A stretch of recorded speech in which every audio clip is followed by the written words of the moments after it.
Assalamualaikum warahmatullahi wabarakatuh. Baik teman-teman, kali ini saya akan sharing mengenai customer insight, ya bagaimana kita memahami lebih mendalam pelanggan kita, ya perilaku pelanggan, bukan hanya perilaku tapi wants, ya keinginan mereka, bagaimana kebutuhan mereka, lalu demand mereka, termasuk personality mereka. Baik, bersama saya Agus Santoso, ya founder di IMB. Nah, baik teman-teman. Saya ambil sebuah quotes ini dari Michael Lieboff. A satisfied customer is the best business strategy of all. Jadi pada ujungnya sebenarnya dalam strategi bisnis itu salah satu tujuannya adalah bagaimana kita meraih atau mendapatkan pelanggan-pelanggan yang puas. Ini intinya sebenarnya. Jadi ujungnya seperti itu, berarti bagaimana prosesnya untuk kita bisa memberikan pelayanan yang pada akhirnya memberikan impact bagi customer kita ini, kepuasan hati, ya kepuasan hati, perasaan, termasuk dalam pikirannya juga. Oke, sebagai contoh misalnya ketika saya sebagai customer membeli secara online, tentu saya akan merasa puas ketika apa yang menjadi harapan saya, misalnya produk ya yang pada awalnya di harapan saya, di ekspektasi saya, di bayangan saya. Tentunya kan kita kalau mau beli sebuah produk, kita punya sebuah bayangan ya, apa yang kita harapkan tentang produk ini sesuai dari yang kita indra, ya kita lihat di awal di display marketplace tempat kita memesan produk itu. Nah, ketika kemudian produk itu dikirim dan sampai kepada kita, pertama misalnya sampainya cepat, perkiraan saya, nah ini perkiraan, ini kan berarti kan harapan ya, perkiraan saya ya 2 hari lah sampai gitu, tapi ternyata 1 hari sudah sampai ya. Lalu produknya ternyata melebihi harapan saya, lebih bagus kan itu. Nah, itu salah satu contoh. Dengan kondisi seperti itu berarti saya merasa puas. Kenapa? Karena harapan saya, atau maaf, kenyataannya ya yang ada di hadapan saya, yang saya pegang produknya, itu ternyata jauh melebihi harapan saya sebelumnya. Nah, berarti kan puas.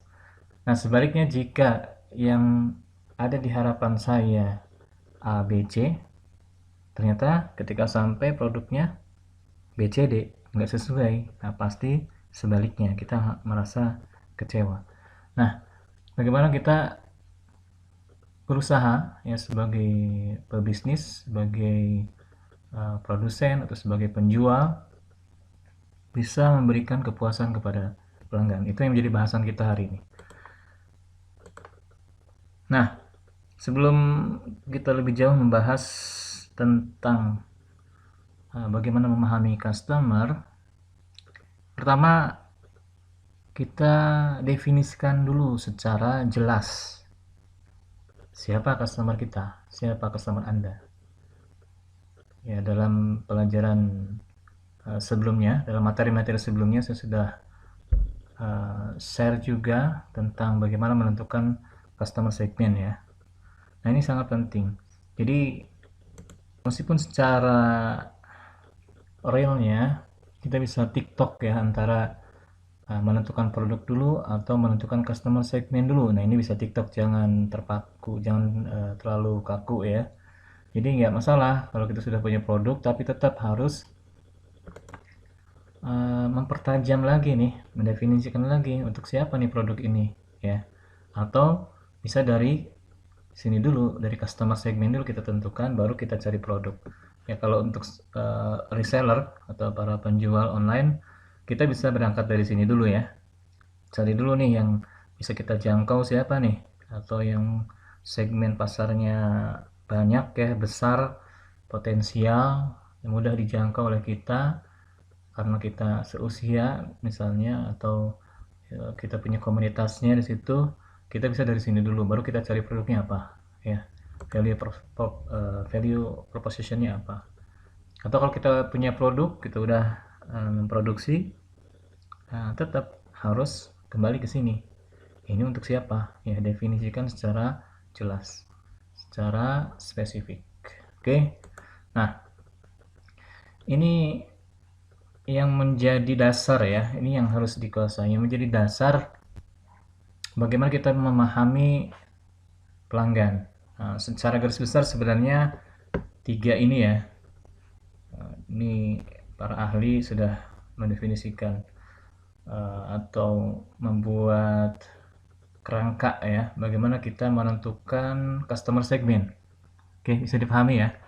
Jadi untuk menentukan customer segment kita bisa urai ya dari sisi geografisnya. Geografis berarti kan wilayah ya. Nah, misal kita akan menarget siapa nih secara geografis, secara kewilayahan, apakah yang ada di kota kita aja, sekitar kota, atau negara kita, satu negara, atau beberapa negara ya, ASEAN misalnya, atau benua ya, benua Asia misalnya, atau dunia. Nah, ini yang tergantung strategi kita ya, akan terapkan, dan juga kita lihat, kita analisis bagaimana kemampuan ya, bagaimana kapasitas, kapabilitas kita, daya jangkau kita ya, bagaimana resources, sumber daya kita miliki, tim kita ya, sumber daya finansialnya, permodalannya, kuat nggak nih kita meraih satu negara misalnya, atau wah, tim saya baru 2 orang nih, saya nggak akan bisa ke handle kalau coveragenya negara gitu ya. Oke, bertahap aja, kita kotak dulu ya, untuk satu kota dulu, satu kabupaten, bahkan satu desa gitu ya, kalau memungkinkan. Oke, lalu setelah kita tentukan ya, misalnya kota nih atau negara, bisa lah satu negara gitu ya, karena online nih kita bisa kirim. Oke, berarti Indonesia misalnya di sini ya. Kita tentukan secara geografis, target market kita adalah orang-orang yang berada di Indonesia. Oke, lalu pertajam lagi, lebih kerucutkan lagi, orang-orang di Indonesia yang bagaimana, yang secara demografis. Nah, demografis ini data kependudukan ya. Lebih mudahnya biasanya yang bisa kita lihat di kartu tanda penduduk, di KTP ya, atau kartu identitas lain. Di situ biasanya ada data-data yang berhubungan dengan data kependudukan, profil kependudukan ya. Ini sudah dipilah-pilah lagi. Dari tadi warga satu negara kan masih terlalu umum ya, kita nggak bisa spesifikasikan kalau warga satu negara. Nah, kita lebih spesifikkan lagi secara demografisnya, siapa aja mereka. Oke. Nah, biasanya dari beberapa spesifikasi ini, yang sering kali dan penting untuk ditentukan adalah status ekonomi biasanya ya, dan usia. Oke, status ekonomi dan usia. Usia berapa, dari berapa, ada range ya, misalnya 10 tahun range-nya. Atau usia ini kan menentukan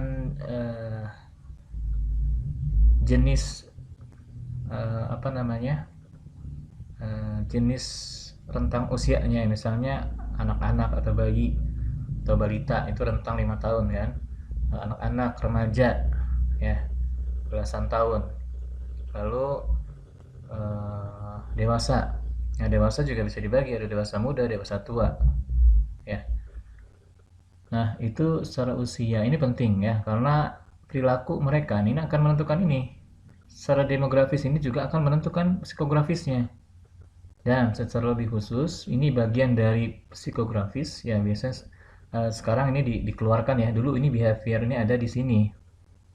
Nah, tapi sekarang seiring banyaknya sosial media, kita bisa lebih mendetail lagi nih melihat atau menyaksikan atau mengamati behavior dari para pelanggan kita ya, atau secara online ya, dengan adanya marketplace, adanya sosial media, kita bisa lebih tahu ya bagaimana perilaku dari pelanggan kita. Oke. Nah, misal nih secara usia tadi remaja secara psikografik akan berbeda ya dengan dewasa. Oke, ini secara psikologis ya, secara kejiwaannya. Bagaimana nih? Nah, ini secara perilaku ya, yang lebih bisa kita lihat, yang lebih nampak. Nah, demografis juga yang jangan dilewatkan ini ya, yaitu status ekonomi. Status ekonomi eh, biasanya terbagi tiga ya secara global. Ada mereka yang tergolong ekonomi lemah atau bawah ya, lalu ada menengah dan ada yang atas ya, high, middle, low. Oke, tiga itu ya. Nah, kita tentukan yang mana nih produk kita ini cocok yang mana. Nah, untuk strategi untuk mempermudah biasanya tentukan satu atau gabungan paling banyak dua ya. Satu itu misalnya low aja, middle aja, high aja. Tapi nah yang middle nih biasanya nih middle ini bisa ke atas bisa ke bawah ya. Jadi untuk yang middle ini kita bisa gabung misalnya middle low atau middle high, berarti kombinasi ya dua status ekonomi, dua jenis status ekonomi. Oke, yang lainnya jenis kelamin, pekerjaan, penghasilan, pendidikan, jumlah keluarga, agama, status perkawinan.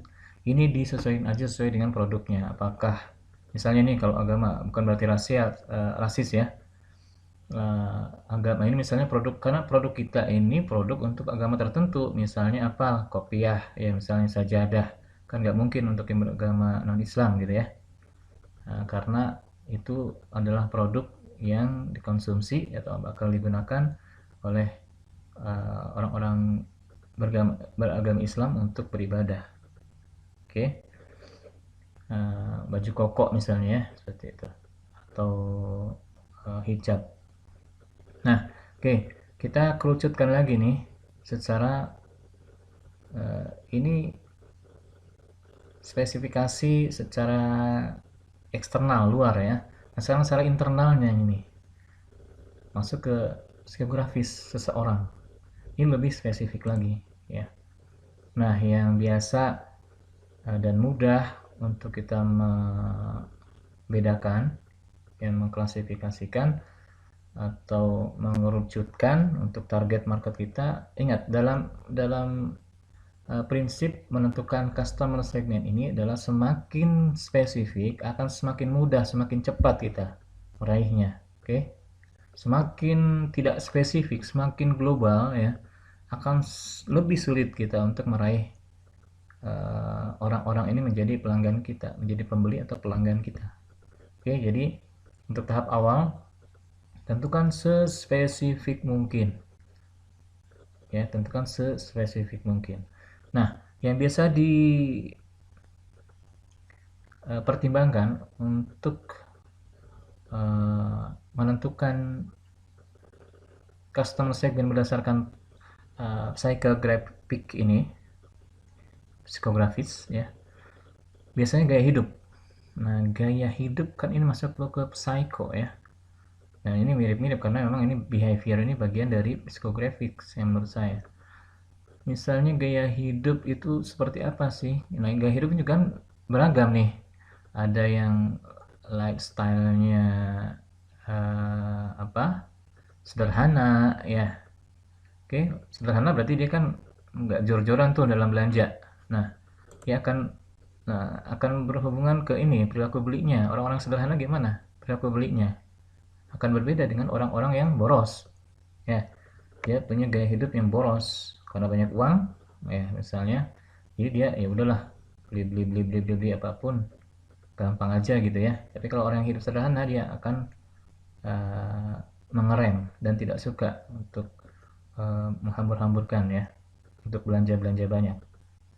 Atau dia punya gaya hidup yang concern dengan lingkungan misalnya.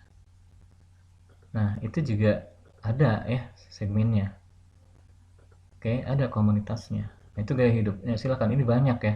Gaya hidup saya sebutkan beberapa contoh aja. Pergaulan misalnya orang yang gaul, nongkrong kan gitu ya. Ini orang-orang gaul, orang-orang nongkrong yang senang ngobrol-ngobrol di mana? Di kafe ya, di jalan atau di mana tempat kerumunan. Oke. Ini minatnya, passionnya. Nah, personality, kepribadian ini juga akan kita bedah lagi nanti. Ya, kelas sosial juga ini ya menentukan sikap, trust, kepercayaan. Maksudnya trust itu bagaimana nih eh, kepercayaan dari orang-orang atau segolongan orang terhadap sebuah brand misalnya. Ya, apakah mereka gampang percaya, ya, gampang terpengaruh, ya, atau mereka sangat sulit gitu ya terpengaruh sehingga sangat sulit menjadi loyal terhadap sebuah brand. Nah, lalu tingkat daya beli juga ini tentunya ditentukan oleh status ekonomi ya atau penghasilan. Nah, jadi saling terkait ya, dan semakin kesini semakin mengerucut, semakin mengerucut. Oke, bisa dipahami ya. Nah, terakhir nih behavior ini sebenarnya akan lebih mudah bisa kita temukan dan tentukan melalui data online ya.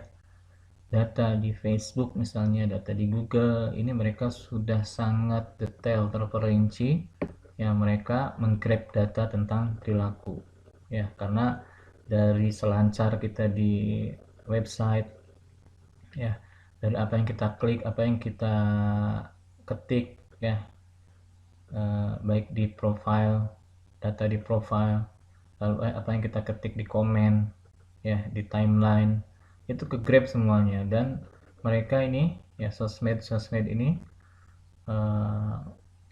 punya algoritma yang bisa memilah ya, mengenali, apalagi sekarang dengan teknologi AI ya, artificial intelligence, yang dan machine learning juga ya, dan itu semakin luar biasa dari teknologi untuk bisa lebih jauh mengenali behavior, perilaku dari pelanggan.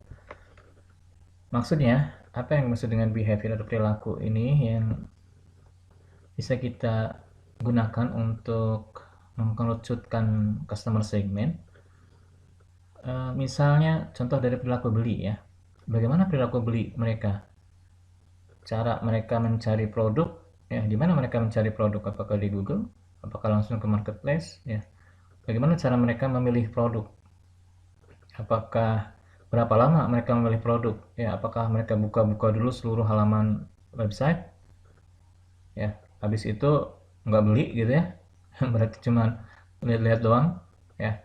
Atau mereka um, termasuk yang cepat dalam memilih produk ya, baru satu dua lihat udah oke lah beli gitu ya.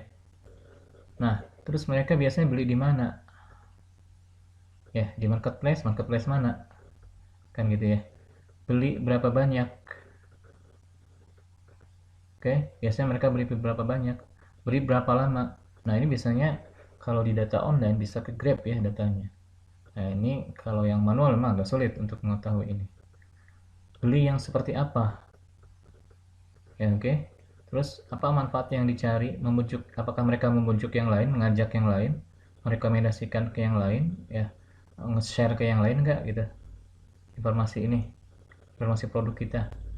Nah, bagaimana loyalitas mereka terhadap merek, apakah termasuk loyal atau mereka ganti-ganti merek setiap saat gitu ya, nyoba lagi ini, nyoba yang ini, nyoba yang itu. Oke, nah ini kita tentukan ya, ini bisa kita gunakan untuk menentukan, memilah dan memilih secara spesifik siapa target market kita. Oke, lanjut. Nah, setelah kita menentukan dan tahu, pelajari mereka ya, pelajari benar-benar dan dekati mereka. Bagaimana, seberapa dekat kita dengan mereka ya. Ini yang apa yang harus dilakukan berikutnya setelah kita tahu siapa mereka, terus bagaimana caranya kita lebih dekat dengan mereka, intinya gitu. Bagaimana cara kita lebih dekat dengan mereka. Nah, untuk menjadi lebih dekat dengan mereka banyak cara yang bisa kita lakukan ya. Uh, yang pertama, kita pahami dulu. Tadi kita pelajari, setelah kita tahu, pelajari, kita pahami. Apa yang kita harus pahami dari mereka? Pertama, wants, keinginan mereka. Nah, di sini ada, saya bagi 3+1 ya, ada 4 wants, keinginan, needs, kebutuhan, demands, permintaan, personality, kepribadian. Ini akan saya bahas lebih khusus lagi nanti ya. Oke, kita bahas yang 3 dulu, keinginan, kebutuhan, dan demand. Apa sih perbedaan ketiganya ini? Apa beda antara keinginan, kebutuhan, dan permintaan? Oke. Nah, secara umum dulu. Secara umum, keinginan itu kan apa yang diinginkan oleh orang tanpa batas ya. Dan keinginan ini sumbernya dari mana?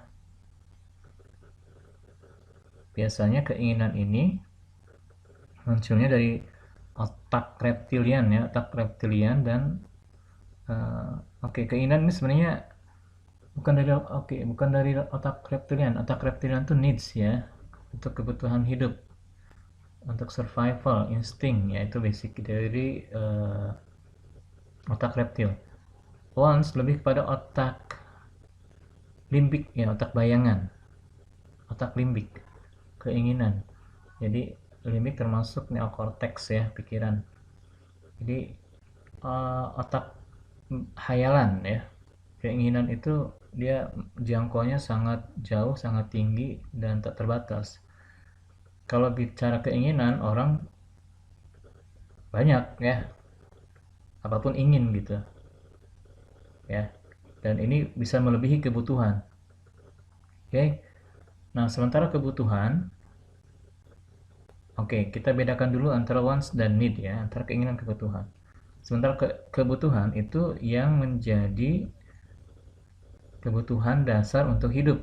Nah, ini biasanya kebutuhan yang untuk memenuhi pertama tadi otak reptil ya, untuk hidup, untuk bergerak, dan yang bersifat physically, kebutuhan tubuh, makanan, minuman ya, itu kan langsung memenuhi kebutuhan tubuh. Pakaian gitu ya, tempat tinggal, itu kebutuhan. Nah, lalu yang kedua yang membedakan antara keinginan dan kebutuhan adalah dari tingkat urgensinya. Keinginan itu tingkat urgensinya begini. Kalau dilihat dari tingkat urgensinya, keinginan kalau tidak dipenuhi, keinginan kalau tidak dipenuhi, kalau tidak dipenuhi, dia tidak terancam, tidak membuat orang terancam, betul? Misalnya saya ingin nih, saya pengen punya mobil mewah, misalnya. Ketika tidak terpenuhi, apakah itu membuat hidup saya terancam? Oh no, tidak ya. Saya masih bisa hidup tanpa punya mobil mewah. Sekarang bedakan dengan needs, kebutuhan. Kebutuhan sebaliknya, kalau tidak terpenuhi, ya, ini membuat kita terancam. Itu sebenarnya yang menjadi perbedaan antara wants dan needs. Kalau tidak terpenuhi kebutuhan, membuat hidup kita terancam. Misalnya apa? Makan. Kalau saya nggak makan 2 hari 3 hari, apakah hidup saya terancam? Yes ya, nggak pengapan, saya nggak bisa hidup 3 hari. Sehari bolehlah bisa puasa ya, masih bisa tahan. 3 hari, 4 hari, seminggu, dan seterusnya nggak bisa ya, tanpa terpenuhi. Yang berikutnya, perbedaan dengan demands. Apa demands ini? Permintaan ini ada hubungan nggak dengan keinginan dan kebutuhan? Yes, ada irisan ya. Permintaan ini kan dimulai atau didasarkan pada keinginan dan kebutuhan seseorang, sehingga dia meminta untuk beli, maksudnya ya, demand, permintaan untuk membeli. Tapi apa bedanya nih dengan want dan needs? Yang membedakannya apa? Permintaan. Nah, permintaan ini yang membedakan. Persamaannya, demands ini ada keinginan dan ada kebutuhan di sini. Plus pembedanya yang membedakan ini dan ini adalah demand ini mereka sudah punya daya beli. That's the point. Mereka sudah punya daya beli, oke? Kenapa mereka melakukan permintaan? Karena mereka sudah punya uangnya. Itu maksudnya ya. Tapi kalau orang-orang yang ingin aja, apakah mereka punya uang? Belum tentu. Orang yang butuh aja, apakah mereka punya uang? Belum tentu. Oke? Orang yang demand, mereka punya kebutuhan, mereka punya keinginan, dan mereka punya uang. Oke, bisa dipahami ya? Jadi kalau lihat dari itu, yang mana prioritas kita? Apakah mereka yang want? Apakah mereka yang need? Atau mereka yang minta? Oke, tentu mereka yang sudah nih udah minta, saya beli, kirim saya nih, oke? Artinya mereka yang sudah punya cukup daya beli. Oke, kita lanjut ya. Yang wants ini, yang ingin, orang-orang yang bagaimana kita mengenali orang yang ingin apa ya? Tentunya yang menginginkan produk kita ya, yang sejenis produk yang kita punya. Oke. Nah, keinginan ini secara umum dulu. Secara umum, keinginan pembeli atau keinginan pelanggan itu biasanya always want more. Mereka selalu ingin lebih, betul? Ingin lebih apa? Misal, ingin lebih cepat, pasti ya. Barang kirimannya pengen lebih cepat. Pengen lebih apa lagi? Pengen lebih bagus. Pasti ya. Pengen lebih apa lagi? Pengen lebih murah. Ya, pengen lebih mudah. Wah, nggak akan terbatas ya. Semua pengen. Itu kalau dari sisi keinginan. Nah, setelah tadi kita tahu, kita tentukan customer segment kita siapa, itu tadi yang sudah sampai spesifik ya, sampai ke behavior. Nah, kita kan lebih mudah kan? Keinginan mereka ini apa sih sebenarnya? Selain keinginan yang umum. Ini keinginan yang umum ya. Keinginan yang umum biasanya hampir semua orang kan, begitu. Mereka selalu inginnya lebih ketika menjadi atau ketika berposisi sebagai pembeli. Ingin yang lebih murah, ingin yang lebih mudah, ingin yang lebih cepat, ingin yang lebih banyak, kan gitu ya. Nah, selain itu apalagi keinginan mereka? Nah, ini yang harus digali ya. Oke. Silahkan cari lagi yang sesuai dengan target market masing-masing. Apa sih sebenarnya keinginan mereka itu? Oke, tentu masih banyak ya yang harus kita gali. Lalu kebutuhan, kalau kebutuhan ini lebih sempit dari keinginan ya. Artinya kebutuhan dasar. Paling kebutuhan dasar itu apa sih? Sandang, pangan, papan, itu yang pokok terutama ya. Tambah lagi mungkin sekarang ya pendidikan masuk pokok ya. Apalagi komunikasi ya, pulsa, kuota ya sudah jadi kebutuhan ya. Wifi ya, sudah jadi kebutuhan. Charger ya, charger sudah jadi kebutuhan. Oke. Nah, sesuaikan lagi dengan tadi target market kita, customer segmen kita, apa kebutuhan mereka yang lebih spesifik. Oke. Nah, permintaan mereka juga apa nih? Pelajari, ketahui yang lebih spesifik, yang sesuai dengan customer segmen masing-masing. Oke, dan nanti personality akan saya bahas secara terpisah ya. Nah, ini upaya yang kita lakukan untuk bisa lebih memahami dan mengenali dan lebih dekat dengan customer. Ini penting ya. Bagaimana kita bisa lebih dekat dengan customer selain nanti di services ya, di pelayanan, komunikasi tentunya ya. Selain komunikasi, nanti kita akan bahas lagi. Selain komunikasi, kita bahas yang basic-basicnya dulu, yang prinsip-prinsip dasarnya dulu ya. Untuk lebih dekat tentu cara-cara komunikasi harus kita lakukan untuk bisa membangun kedekatan ya, kedekatan relationship dengan pelanggan kita. Oke, kita nanti lanjut ke personality ya. Nah, sebelum lanjut ke personality, nanti akan saya bahas khusus. Mudah-mudahan kita lihat nanti apakah waktunya cukup di pertemuan pertama atau nanti di season 2 ya, akan saya bahas lebih detail lagi. Oke, kita masuk sekarang ke apa sih sebenarnya kepuasan pelanggan itu yang bagaimana sih?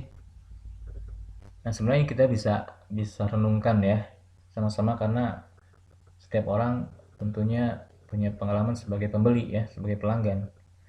Nah, dari situ juga kita bisa paham sebenarnya hal-hal apa aja sih sebenarnya yang bisa membuat kita puas kan gitu. Ciri-cirinya gimana sih kalau kita orang yang puas itu, pelanggan yang puas itu, pasti paham ya. Oke. Nah, oke, kan saya coba secara teoretikal ya. Ini materi strategik memang. Nah, uh, bagaimana sih orang yang puas itu? Kalau yang bisa kita lihat, kita rasakan, kita pahami, orang yang puas tentunya puas secara perasaan ya. Pertama itu. Pertama secara perasaan, kedua secara pikiran, dan reaksi tubuh, ekspresi, dan segala macam ya. Itu dari sisi internalnya. Dari sisi internalnya, orang yang puas itu uh, merasa senang tentunya. Oke, betul ya, merasa senang, itu yang puas secara perasaan. Di pikiran juga, di mindset mereka akan terbentuk pikiran positif ya, karena mereka merasakan kesenangan karena puas dari apa yang diberikan, dari produk maupun pelayanannya. Oke, nah secara teoritis customer satisfaction ini bisa diformulasikan ke dalam sebuah rumus seperti ini ya. S ini satisfaction sama dengan realnya, kenyataannya itu minimal sama dengan ya, berarti lebih besar atau sama dengan expectation-nya. Oke, saya ulangi ya, bisa dipahami ya. Jadi puas itu akan tercipta ketika kenyataannya, realitinya melebihi ekspektasinya, melebihi harapannya, betul? Nah, ini acuannya ya. Jadi orang yang puas itu ya, orang yang satisfied itu mereka yang minimal merasakan apa yang menjadi ekspektasinya, yang menjadi harapannya itu sama dengan kenyataannya. Ketika sama, mereka sudah cukup puas gitu ya. Apalagi lebih besar. Apa yang diberikan oleh penjual kepada pembeli lebih besar dari harapan si pembeli. Pasti ini akan masuk ke zona puas ya.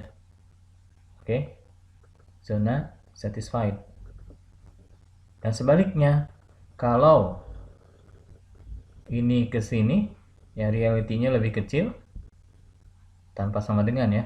Kalau realitinya lebih kecil daripada ekspektasinya, realnya, kenyataannya, apa yang saya dapatnya itu lebih kecil daripada harapan-harapan saya, ada beberapa yang tidak terpenuhi, berarti apa akibatnya?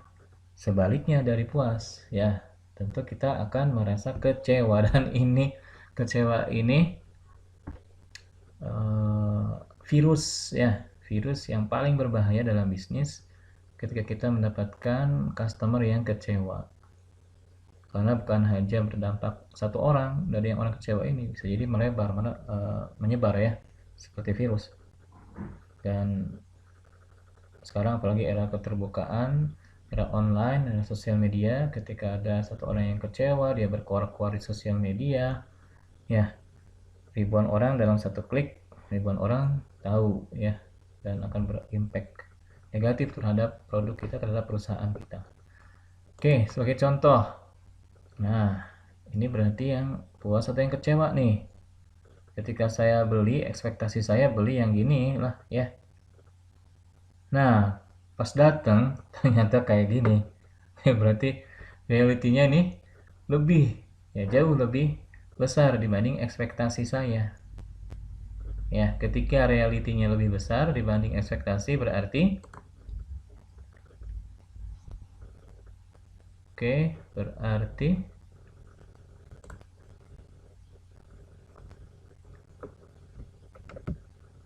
puas ya. Ini mudah aja sebenarnya. Dan sebaliknya ketika harapan saya kan gini ya, saya tuh mau dikasih hadiah atau dikasih bingkisan yang bagus, yang rapi, ya isinya juga bagus. Ternyata pas datang, kayak gini ya. Nah ini berarti kan reality, kenyataannya, apa yang saya dapatnya itu lebih kecil daripada harapan-harapan saya sebelumnya. Karena ingat, setiap orang mau beli itu pasti punya ekspektasi. Mereka pasti sudah punya standar ekspektasi dan nggak satu ya, ekspektasinya banyak. Bagaimana kita nih sebagai penjual bisa memahami ekspektasi mereka? Itu poinnya. Dan inilah, kalau tidak terpenuhi maka kecewa ya, disappoint. Intinya ini terakhir ya di sesi pertama ini. Nanti kita lanjut ke sesi 2.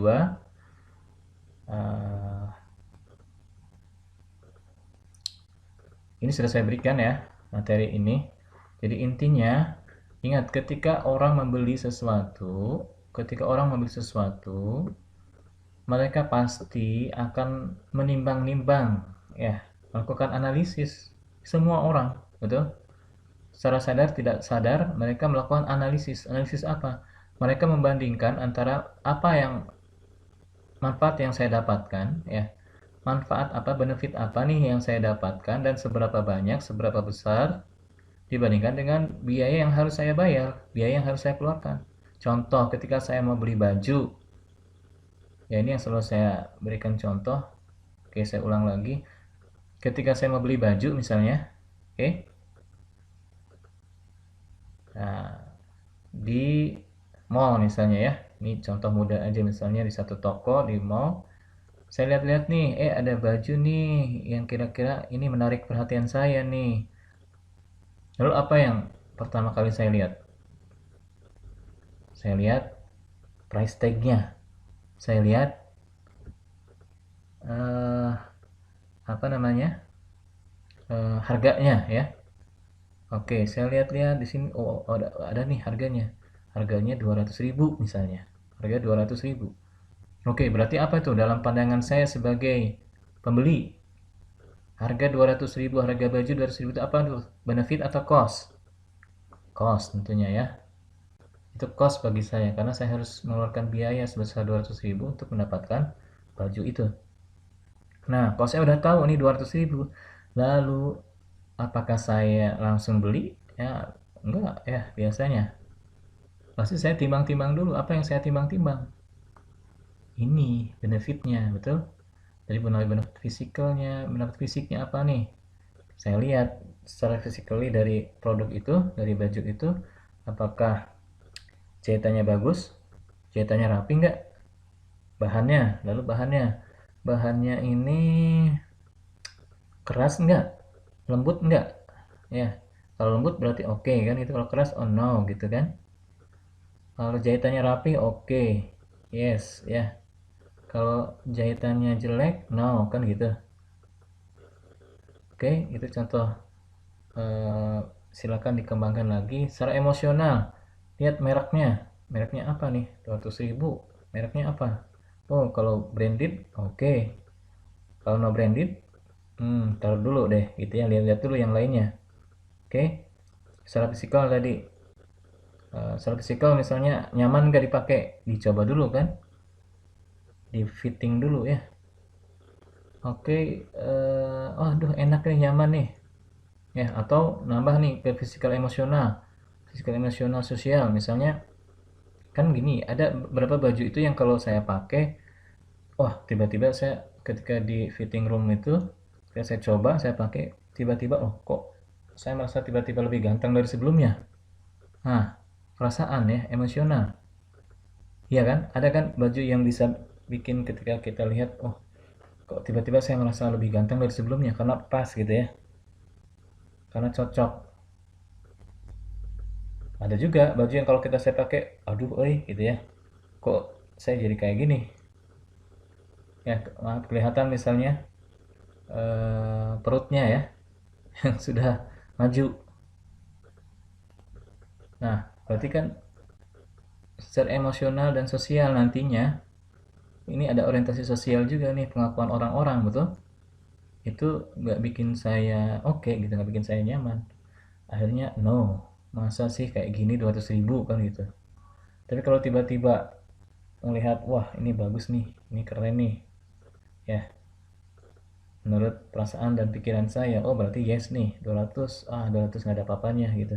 Apalagi dengan brandednya, merek terkenal ya, yang kalau dan orang-orang udah tahu kalau pakai itu pasti mahal, oh berarti orang berduit kan gitu.